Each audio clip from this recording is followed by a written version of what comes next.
Hey everybody, it's Leo from Lero Gaming, and today I'm here to talk to you about the changing meta for the Technomancer and more specifically the Technomonger PAX build. So for those of you that don't know, the latest patch brought a lot of changes to the game, and spoilers, I wasn't very happy about a lot of the changes. If you want to hear my rant and or review of this patch, make sure to check out the video that should be popping up in the upper right hand corner right now. But again, we're not here to talk about all those specifics. Today, I want to talk to you about how these changes have nerfed the Technomancer and specifically the Technomonger. But don't you worry, I got you covered. I have the changes necessary to take your build and make it beast mode once again. So stick around. As always, make sure to drop a like and subscribe for more Outriders Worldslayers content. Now let's go.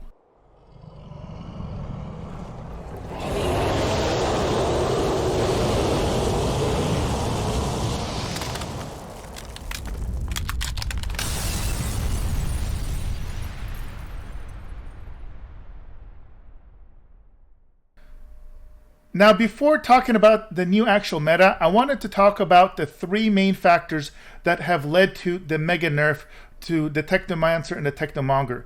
Now, the first nerf doesn't only impact us, it impacts all AP build, and that is they fixed to Mage's Rage. So you'll see the fix popping up on screen right now, and basically Mage's Rage was not calculating the buffs properly. So if you look at the actual mod, it says critical shots grant 10% anomaly power bonus for 15 seconds, stacks up to 4 times.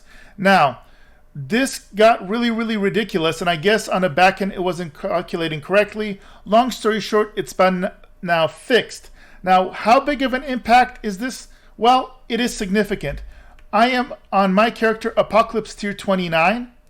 And on this difficulty level and gear level, which is basically level 63, 64 max, this has been a significant decrease to my anomaly power when fully stacked. I've calculated over 1 million anomaly power drop.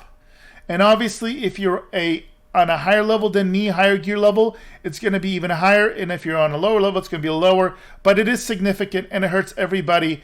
It is what it is. I'm not really angry at this because this was broken. But this is what's going to make you initially feel really weak right off the bat. There's nothing we can do about it. It's still the best mod. I will point out Fortress has now been increased.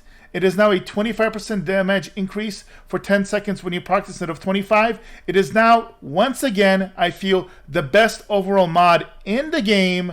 Not only gives you good defense, but also the most consistent increase to damage across all damage types. Not just gunfire, it's AP, it's gun, it's everything. So that's the first thing here to note. Now let's take a look at the PAX tree and the current meta. So the current meta really revolves around lethal devices, which are still really powerful, but the problem here is, especially for the Technomonger, and the Technomonger really leans into toxic damage and cold damage, but in the past could really benefit from getting 6 or even stacks or 7 stacks of different debuffs.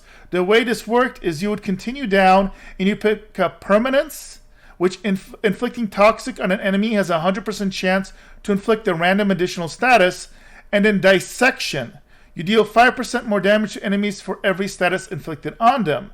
So, even though this got nerfed a couple patches back, you could still, if you got 6, let's say 6 different debuffs, if not 7, either 30 or 35% damage increase. That was really good. But this relied on lethal devices working.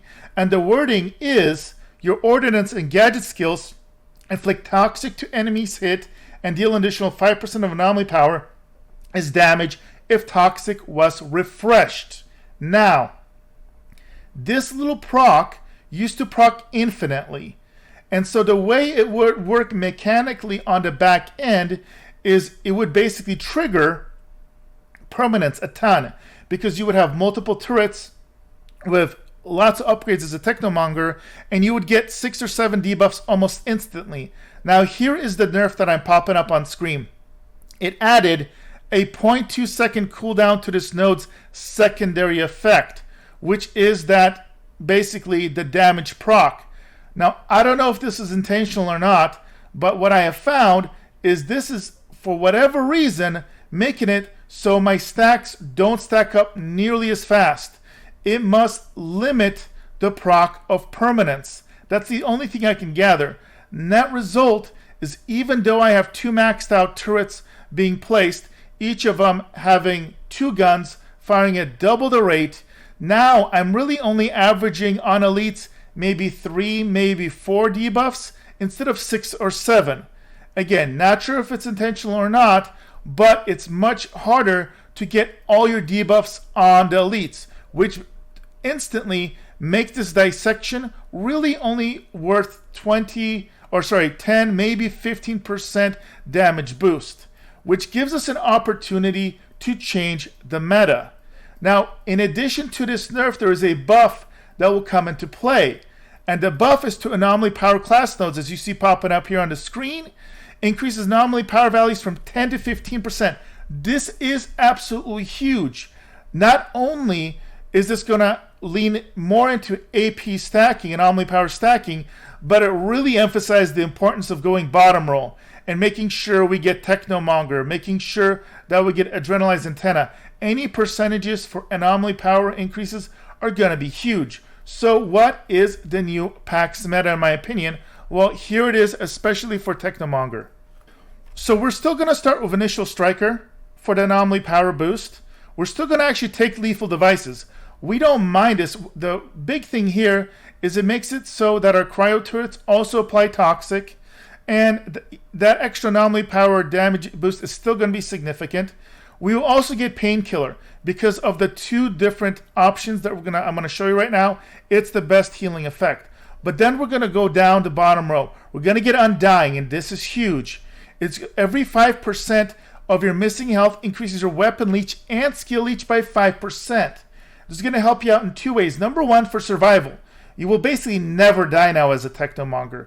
But number 2, override, and this is huge. This is the new meta.